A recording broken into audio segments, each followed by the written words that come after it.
भैया ये सब्जी लीजिए, दीदी ने खास आपके लिए बनाई है।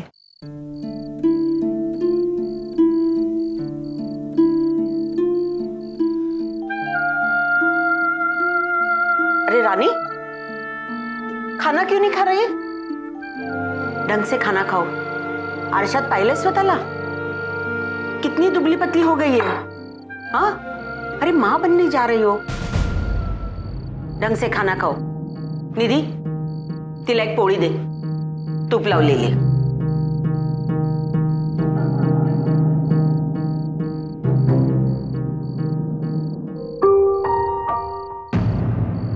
चलो जल्दी से सो जाओ। इस हालत में टाइम पे खाना और टाइम पे सोना चाहिए। अपनी नहीं तो अपने होने वाले बच्चे की फिक्र करो। चलो सो जाओ। रानी, तुमने सुना नहीं मैंने क्या कहा? लाइट बंद करो और जल्दी से सो जाओ।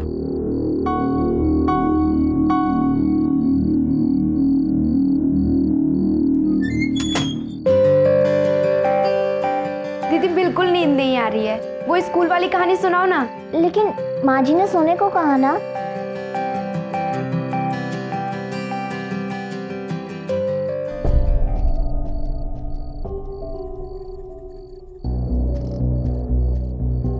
जैसे उसने पीछे देखा ना, टीचर वहाँ सामने खड़ा था।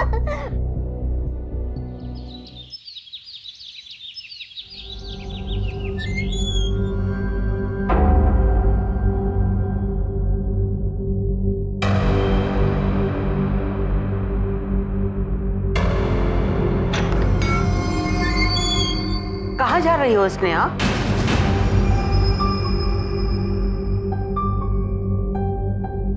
मैं पूछ रही हूँ स्नेहा, कहाँ जा रही हो? मैं वो अरे अरे स्नेहा, तुम बाहर कहाँ जा रही हो? मैंने तुम्हें अंदर के कमरे से लाने के लिए कहा था कपड़े।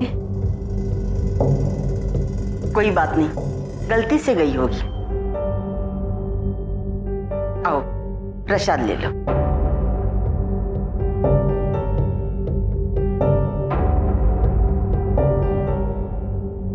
रानी कहाँ है?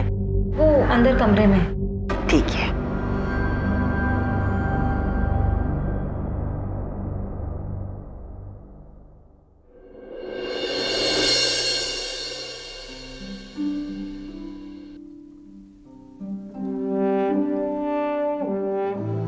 रानी,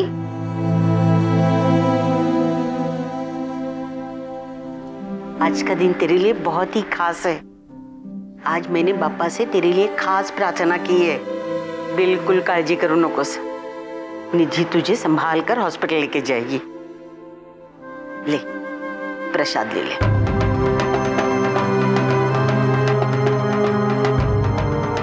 खा ले।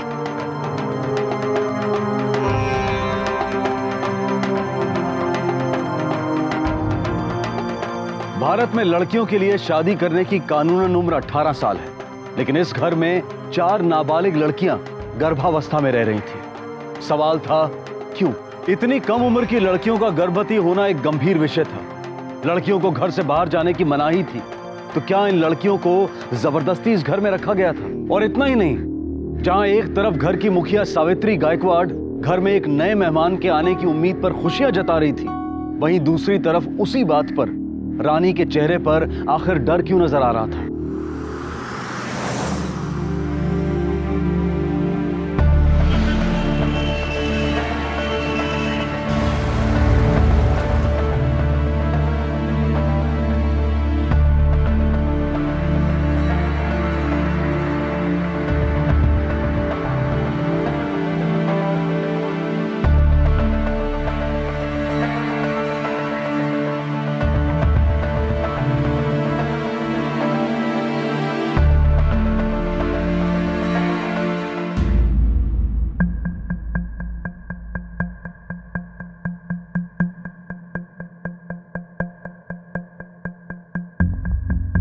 लड़का है।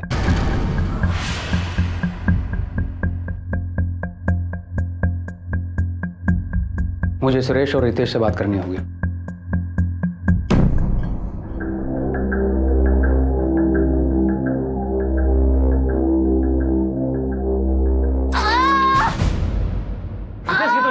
यहां से। ये यहाँ लाने से पहले ही मर चुकी थी। डॉक्टर, इस लड़की की उम्र क्या रही होगी? 16-17 साल?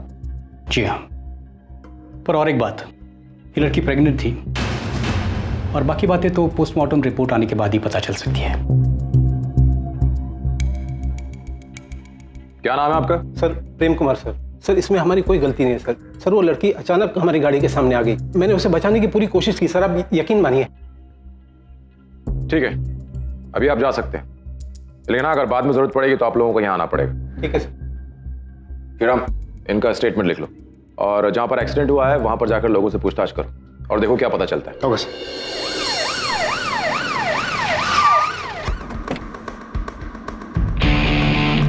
Joshi, yes sir. तुम उस तरफ देखो, मैं यहाँ देखता हूँ। जी सर।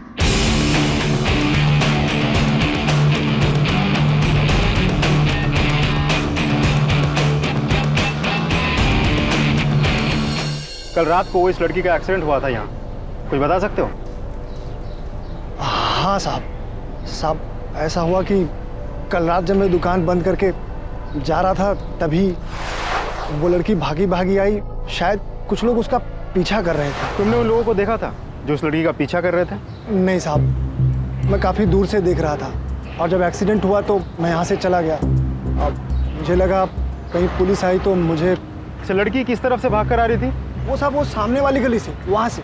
वो वाली गली? हाँ साहब, वो सामने। ठीक, चलो देखते हैं।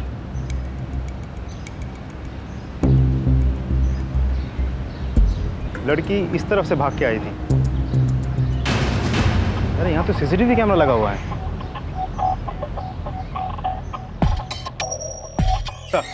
जिस जगह पर एक्सीडेंट हुआ था वह बिल्कुल पास के एक बिल्डिंग में सीसीटीवी कैमरा लगा हुआ है। ये रही उसके फुटेज।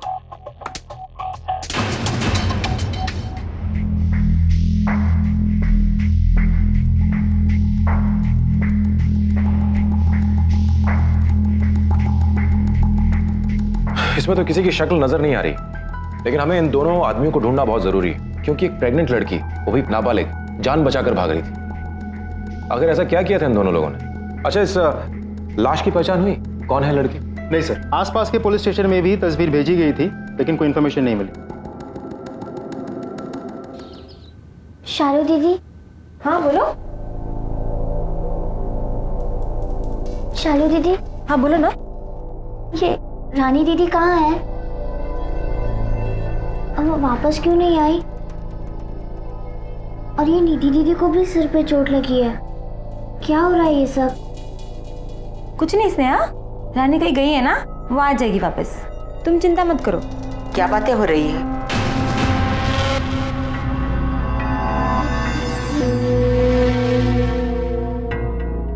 नहीं कुछ नहीं माँ जी, वो बस ऐसे ही बात कर रहे थे।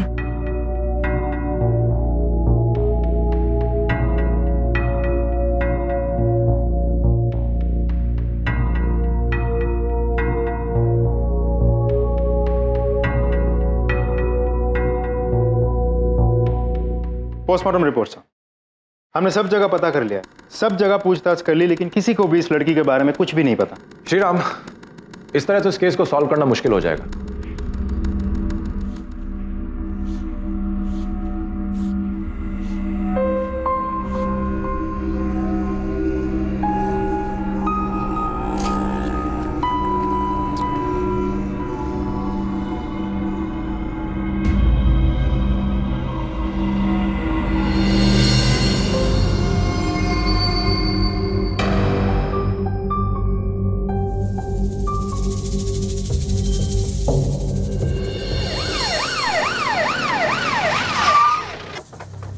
अच्छे से देखो, कुछ है आसपास?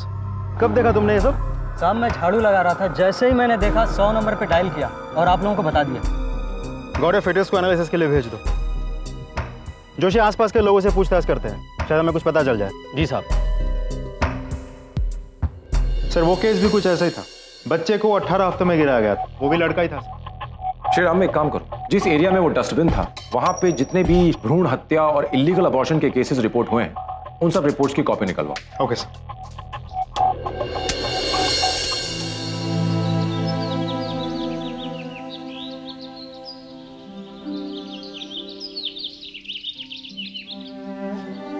परी, बच्चे का ध्यान रखना, ठीक है? और तुम्हारा भी।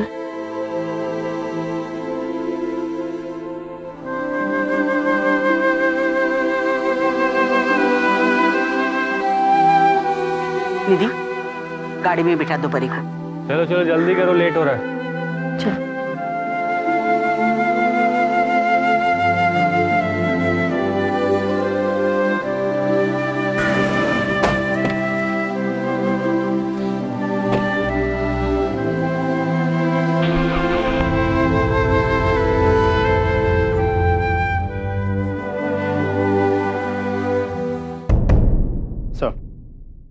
ये उस एरिया में जितने भी पुलिस स्टेशन हैं, वहाँ पिछले 2 सालों में जितने भी भ्रूण हत्या के केसेस दर्ज हुए हैं, सब उनके फाइल्स हैं।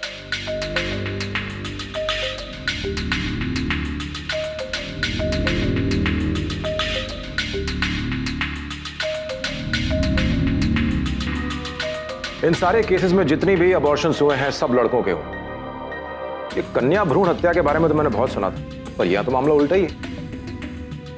कोई तो है, कोई इंसान, कोई संगठन या फिर कोई समुदाय जो ये भ्रूण हत्याएं जानबूझ के करवा रहा है। अच्छा, जहां जहां से तुमने इस केसेस की फाइल निकलवाई, वहां पर इन केसेस का क्या स्टेटस था? सभी कोल्ड केसेस हैं सर। अच्छा श्रीराम, आज से कुछ महीने पहले एक लड़की का एक्सीडेंट हुआ था, याद है? जो किसी से जान बचाकर भाग रही थी। उसके गर्भ में भी तो एक लड़का था। बिल्कुल सर। जो भी हो, कहीं ना कहीं सेक्स डिटर्मिनेशन हो रहा है। एक काम करो श्रीराम, तुम एक टीम रेडी करो और सबको यहां मीटिंग के लिए बुलाओ 1 घंटे में। Sir, I have a plan. Okay sir.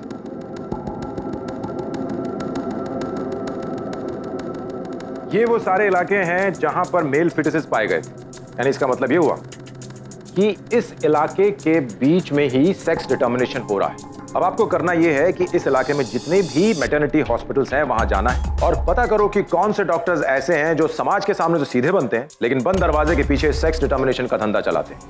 आप लोगों को जोड़े बनाकर जाना है, पति पत्नी के। औरतें सब गर्भवती लगनी चाहिए। अब जो ये सेक्स डिटर्मिनेशन का काम करता है वो साफ साफ तो बताने वाला है नहीं। इसका भी एक सोल्यूशन है मेरे पास। पैसे का लालच दो, पैसे से अच्छे अच्छों का मुंह खुल जाता है। All clear? Yes sir.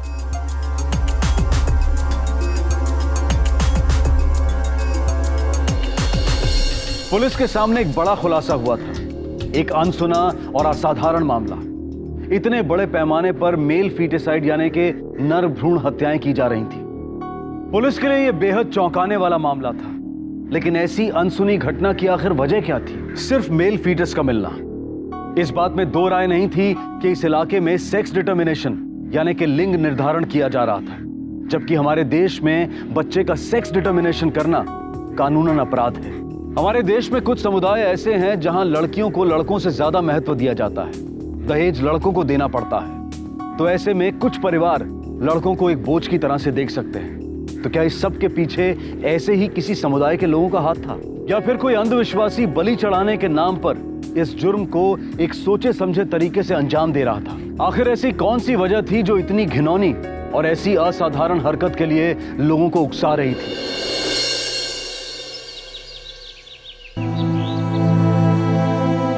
ये गोली ले ले, पानी देती हूँ।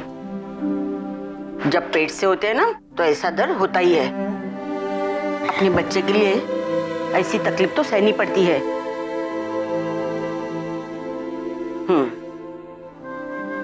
चल सो जा।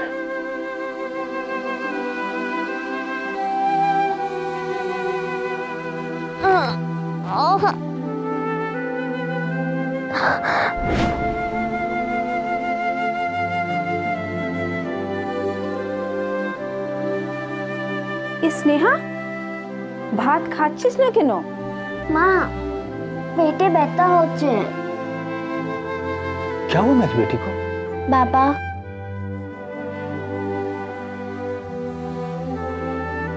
आप ये दवाई दुकान से ले आइए। बेटा तू डॉक्टर बनने वाली है, बनी नहीं है। ये जी सुन छो, एक तो मैं के लिए जाओ ना डॉक्टर बाबू के पास। हाँ चलो। माँ डॉक्टर बाबू ने पिछली बार यही दवा दी थी और मुझे पता है इस बार भी यही देंगे। मुझे पता है तू क्या सोच रही है, घबरा मत, तेरे इलाज के पैसे हैं हमारे पास।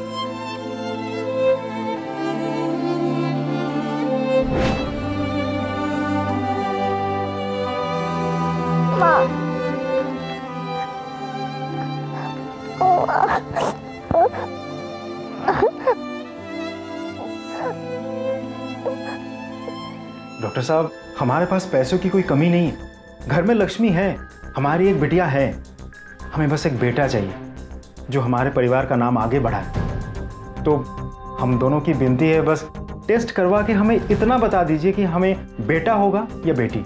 देखिए, आप जो करना चाहते हैं वो इलीगल है, गैर कानूनी है, हमारे यहाँ ये नहीं होता। आप प्लीज़ यहाँ से जा सकते हैं। अगर आप एक बार कोशिश करके देख लेते प्लीज़। नहीं, बोला ना, ये नहीं हो सकता। ठीक है, चलो।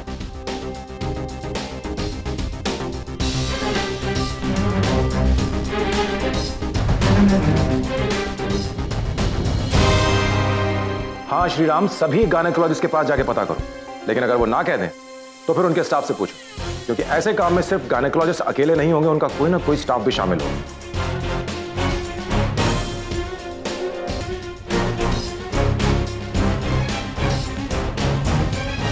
अच्छा ठीक है।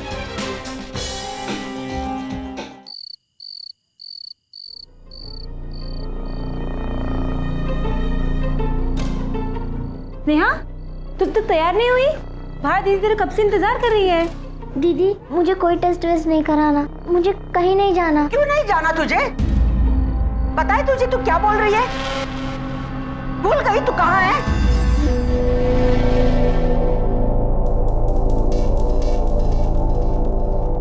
क्यों गुस्सा दिलाती है तू मुझे? तुझे पता है ना, मैं जो कुछ कर रही है तेरे भले के लिए कर रही हूँ। भगवान करे तू भी इस दुनिया में एक छोटी सी नन्ही सी परी को लेकर आए। समझ गई ना तू? जा जाकर तैयार हो जा। जा रही है ना तू?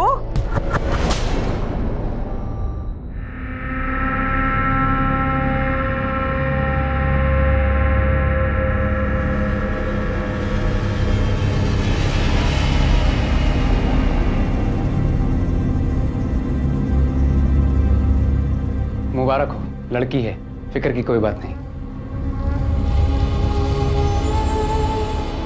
थैंक यू डॉक्टर साहब।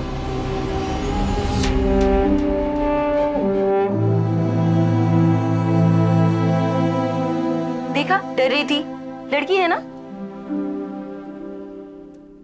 स्नेहा के पेट में एक छोटी बच्ची पल रही थी और उसे इस बात का अंदाजा था कि शायद उसका गर्भपात नहीं करवाया जाएगा, लेकिन फिर भी स्नेहा डरी हुई थी। क्या स्नेहा के डर की वजह मां बनने की जिम्मेदारी थी या वो अपनी बच्ची को लेकर चिंतित थी? सावित्री के बर्ताव से यह साफ जाहिर था कि उसे नवजात बच्चियों में दिलचस्पी थी। आखिर क्या होने वाला था इन बच्चियों के साथ? दूसरी तरफ पुलिस घास के ढेर में सुई खोज रही थी, लेकिन जब तक पुलिस इस केस को सुलझाती उतने वक्त में न जाने कितने अजन्मे शिशुओं की जान खतरे में थी। देखिए, मैं आपकी परेशानी समझ सकता हूँ, इसलिए मैं सिर्फ आपके लिए ये काम कर दूंगा, लेकिन एक शर्त है, आप इसके बारे में किसी से बात नहीं करेंगे। नहीं नहीं जी, बिल्कुल नहीं। और हाँ, इस प्रोसीजर के 35,000 रुपये लगेंगे। समझो मिल गए। पाजी, तुझसे सिर्फ ये दसो आना कब है? अभी करें? नहीं नहीं, अभी नहीं, आप रात को 11 बजे आइए, मैं आपका इंतजार करूंगा। ठीक है जी, मेहरबानी। चलो आराम से।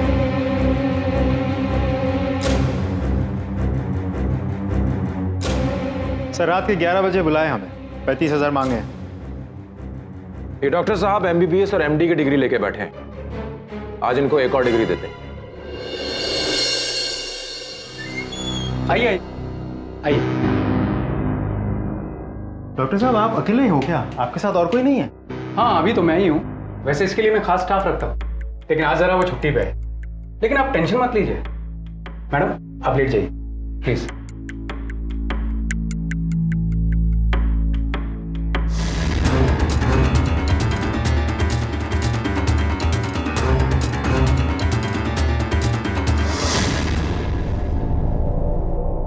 बड़ी जल्दी है यहां से भागने की।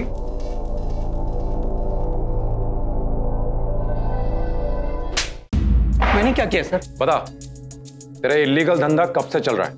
कौन सा धंधा सर? सर, आज पहली बारी किया और आपने पकड़ लिया सर। सॉरी सर, गलती हो गई, माफ कर दीजिए। पहली बार गलती हुई है? डॉक्टर, तू सच सच बता दे, नहीं तो तेरी इस डिग्री के साथ एक और डिग्री जोड़ दूंगा, 3rd डिग्री। बोलता है क्या? नहीं सर, 2 साल से सर, 2 साल से। सेक्स डिटर्मिनेशन और अबॉर्शन दोनों इलीगल तरीके से पिछले 2 साल से करता आ रहा है तू। और तूने जिन जिन लोगों के अबॉर्शन किए हैं उन सब ने हमें स्टेटमेंट दिया है, सबने तेरा नाम लिया है। इसलिए झूठ बोलने की कोशिश मत करना, सच बता। सच सच बता। क्या बताऊं सर, वो मुझे तो बस काम के पैसे मिलते थे। वो मेरे पास कस्टमर लेकर आता था। वो कौन? सर वो विजय सर, विजय लेकर आता था सर। और सर वो प्रेग्नेंट लड़की को लेकर आता था, उसका बच्चे का सेक्स डिटर्मिनेशन करवाता था, और लड़का होता तो अबॉर्शन के लिए कहता था, और लड़की होती तो वापस चला जाता था सर। कौन है विजय? विजय एक कंपाउंडर है सर, स्टार हॉस्पिटल में काम करता है, और इस काम के पैसे भी मुझे वही देता है सर। कहां मिलेगा विजय अभी?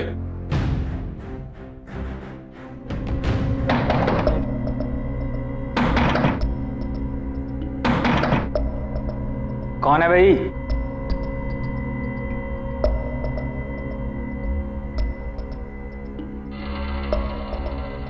विजय, चल चल चल चल। सब मैंने कुछ नहीं किया साहब। देख बेटा, हम जानते हैं कि तू अकेला नहीं है, इसलिए भलाई इसी में है कि तू सब सच सच बता दे। अब आप क्या बोल रहे हो? मुझे कुछ समझ नहीं आ रहा साहब। देख, अगर तू हमारे साथ कोऑपरेट नहीं करना चाहता है मत कर, तेरी मर्जी, लेकिन फिर तुझे जेल में जाने से कोई नहीं रोक पाएगा। लेकिन हाँ, अगर तू हमारी मदद करेगा ना तो हम तुझे सरकारी गवाह बना लेंगे, और फिर हो सकता है तेरी सजा कुछ कम हो जाए, या फिर तेरी सजा माफ भी हो सकती है।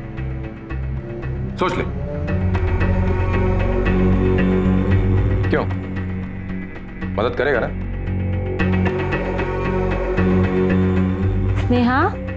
स्नेहा तुम खाना क्यों नहीं खा रहे हो? स्नेहा, ये क्या नाटक चल रहा है? हाँ, तुम दोनों घर में लक्ष्मी लाने वाली हो, इसलिए मैं बहुत खुश हूँ। मेरे खुशियों पे पानी मत फेरना, समझे? इतनी सेवा कर रही हो, ख्याल रख रही हो, तेरा नाटक चल रहा है।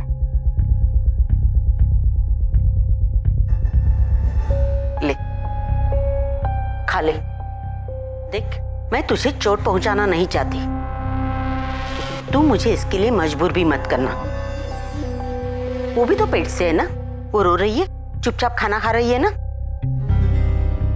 तू भी खा ले, वरना तू मेरा रुद्र अवतार देखेगी। ले, खाना खा ले।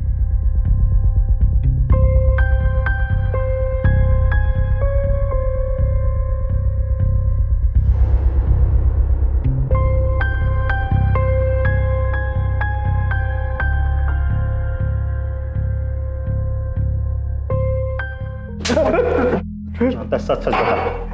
कुछ बता सर? नहीं सर। नहीं, ऐसे नहीं बताएगा ये।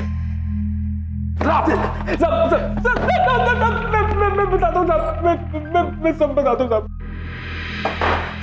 बोल। ये सबके पीछे एक बबीता नाम की औरत है साहब।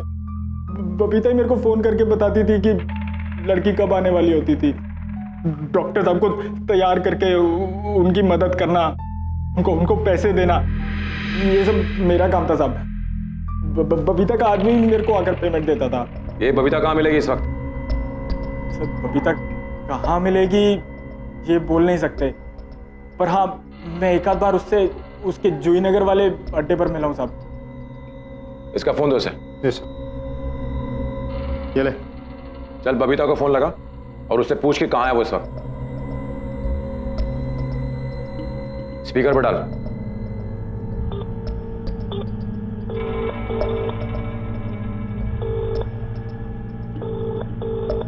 सब उठा नहीं रही है। विजय के बयान के मुताबिक इन नर भ्रूण हत्याओं को एक देह व्यापार चलाने वाली महिला अंजाम दे रही थी, लेकिन अब भी कई सवाल थे जिनके जवाब मिलने बाकी थे। आखिरकार ये बबीता नाम की महिला कहां थी और क्या राज छुपाकर बैठी थी? सावित्री गायकवाड़ का इस देह व्यापार से क्या लेना देना था, और वो लड़कियों के साथ क्या करने वाली थी? लेकिन सबसे महत्वपूर्ण सवाल यह था कि नर भ्रूण हत्याएं करके आखिर ये लोग पाना क्या चाहते थे? सब बबीता का ही फोन आ रहा है। उठा, बात कर।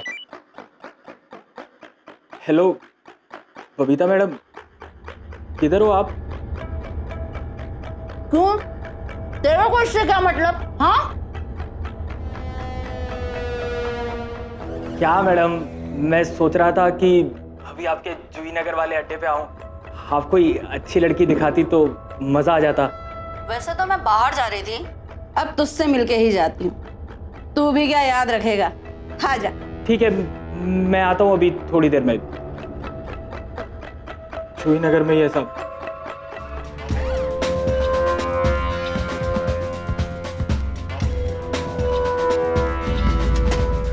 पकड़ लो इसे।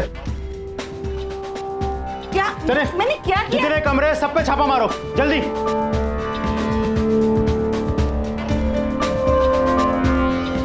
बच्चे को भी ले लो।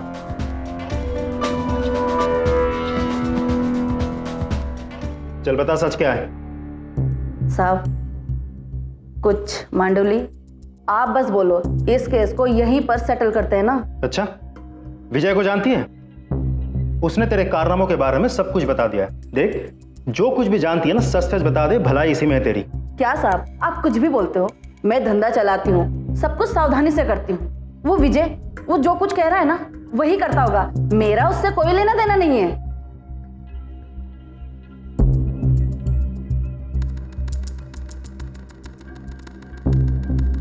सर, वो मुंह नहीं खोल रही है। मुंह नहीं खोल रही? नहीं सर। मैं बबीता का फोन ही देख रहा था। इसमें उसने अपनी कुछ लड़कियों की तस्वीरें सेव करके रखी हुई हैं, शायद क्लाइंट्स को दिखाने के लिए। इसमें से मुझे एक तस्वीर मिली है, देखो। सर, ये तो वो एक्सीडेंट वाली लड़की की तस्वीर है। एग्जैक्टली। तुम एक काम करो, इन सारी तस्वीरों को अपने लैपटॉप पर डाउनलोड करो और यहाँ मौजूद सभी लड़कियों को दिखाओ, शायद उनसे कुछ पता चल सके। Okay sir.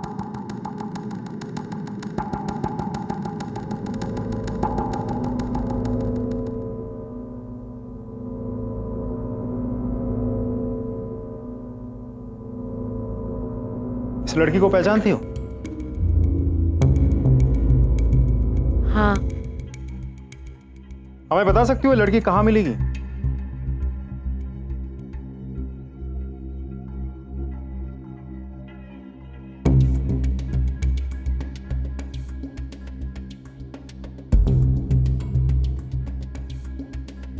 हमें बताओ, ये बच्चे किसकी है?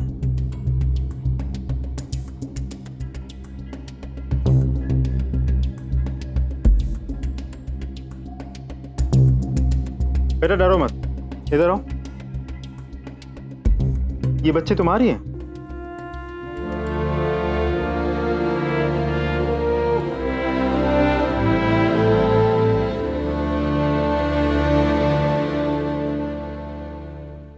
देखो बेटा, जो भी बात है हमें साफ साफ बताओ, घबराने की जरूरत नहीं है। डरो मत, तुम्हें और तुम्हारे बच्चे को कुछ नहीं होगा। बताओ। वो मैं और बाकी लड़कियां।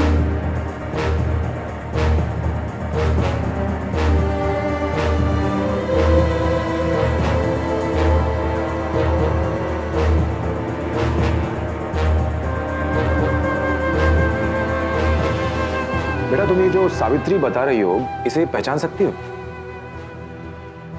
श्रीराम सर, एक स्केच आर्टिस्ट अरेंज करो और इनके साथ बैठकर के सावित्री और उसके परिवार वालों का एक स्केच बनाओ। उसके बाद ये स्केचेस बबीता के सामने रखो, देखते हैं फिर उसकी जबान कैसे नहीं खुलती।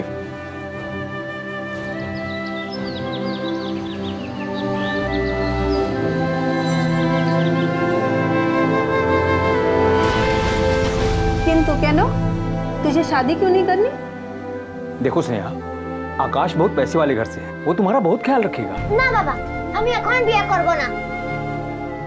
मुझे स्कूल जाना है और बड़ियों के डॉक्टर बनना है। फिर आप जिससे बोलेंगे उससे मैं शादी कर लूंगी। अमी किछु जानी ना, मैं तुम्हारी शादी इस लड़के से करवा रहा हूँ, उससे अच्छा लड़का तुम्हारे लिए नहीं मिलेगा।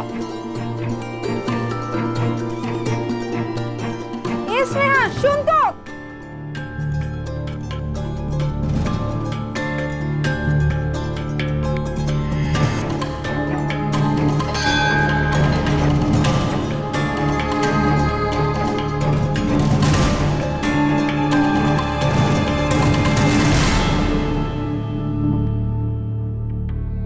बेटा, क्या बात है?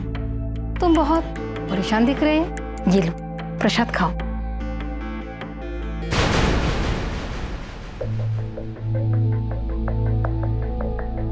खा लो, सब चिंता दूर हो जाएगा। खाओ।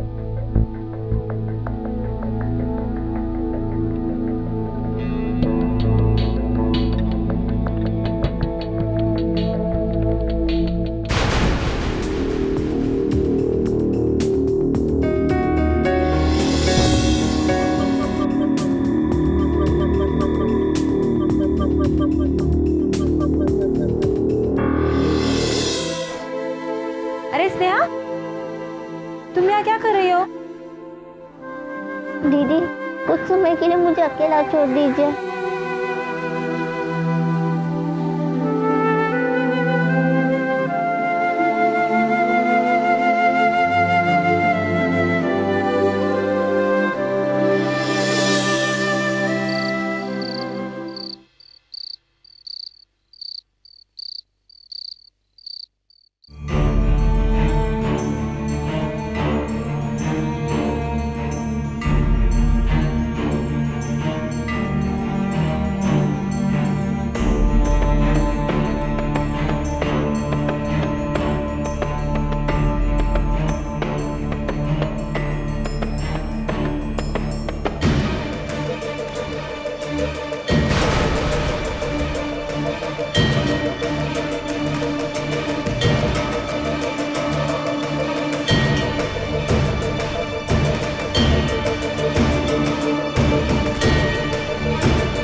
स्नेहा रुक।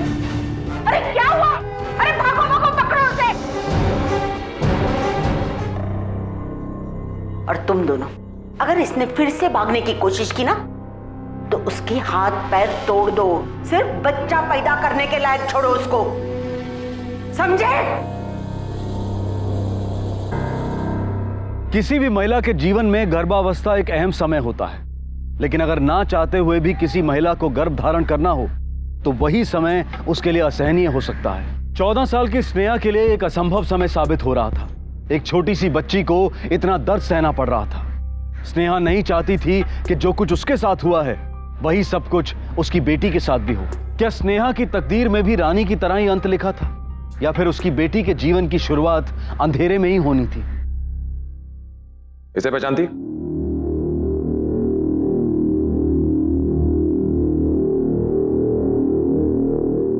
तेरे मोबाइल से कुछ लड़कियों की तस्वीरें मिली हैं।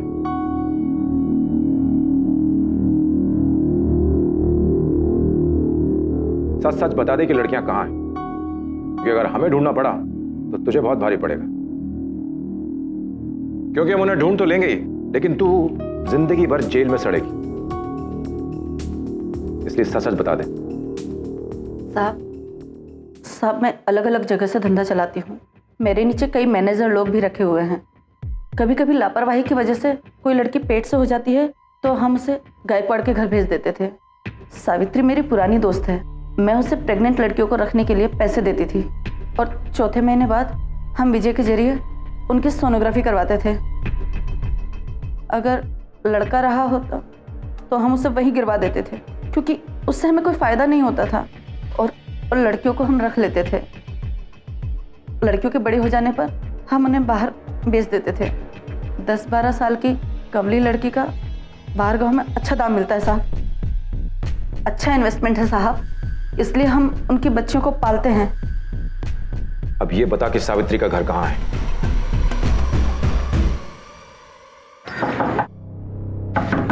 स्नेहा, स्नेहा दरवाजा खोलो। स्नेहा, क्या हुआ? स्टोर रूम का दरवाजा क्यों खटखटा रही है? माँ जी, स्नेहा ने खुद को बंद कर लिया है, दरवाजे नहीं खोल रही है। स्नेहा, स्नेहा दरवाजा खोल। रितेश, सुरेश, हाँ माँ। अरे देखो तो दरवाजा नहीं खोल रही है ये। स्नेहा, स्नेहा दरवाजा खोलो। स्नेहा, स्नेहा दरवाजा खोलो। दरवाजा खोल। स्नेहा दरवाजा खोलो।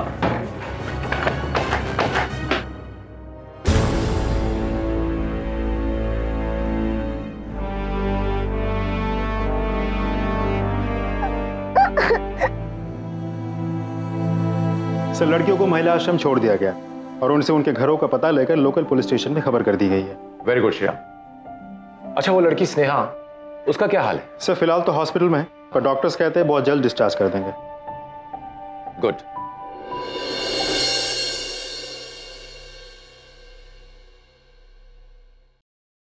स्नेहा, स्नेहा, देखो कौन आया।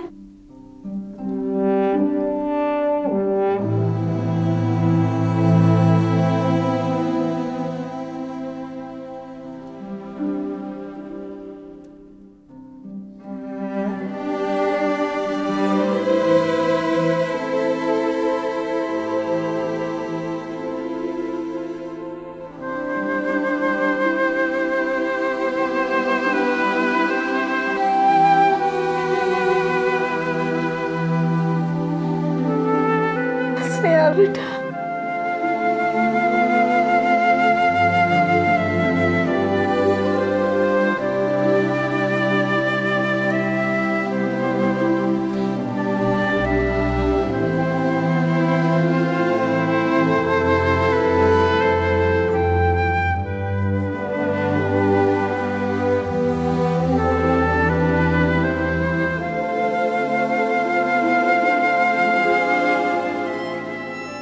पहली नजर में देखने पर जो साफ नर भ्रूण हत्या का मामला दिखाई दे रहा था, उसके राज खुलने पर जैसे एक के बाद एक जुर्म की परतें निकलती गई।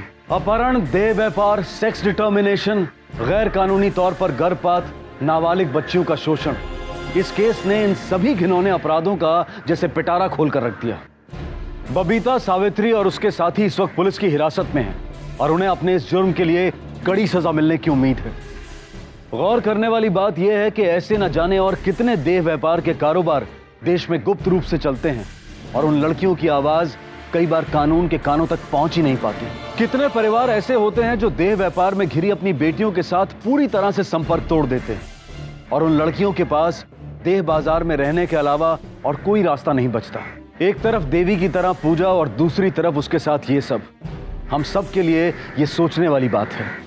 इसी विचार के साथ मैं अनूप सोनी आपसे विदा लेता हूं। फिर मुलाकात होगी अगले एपिसोड में और खुलासा करेंगे एक और जुर्म का।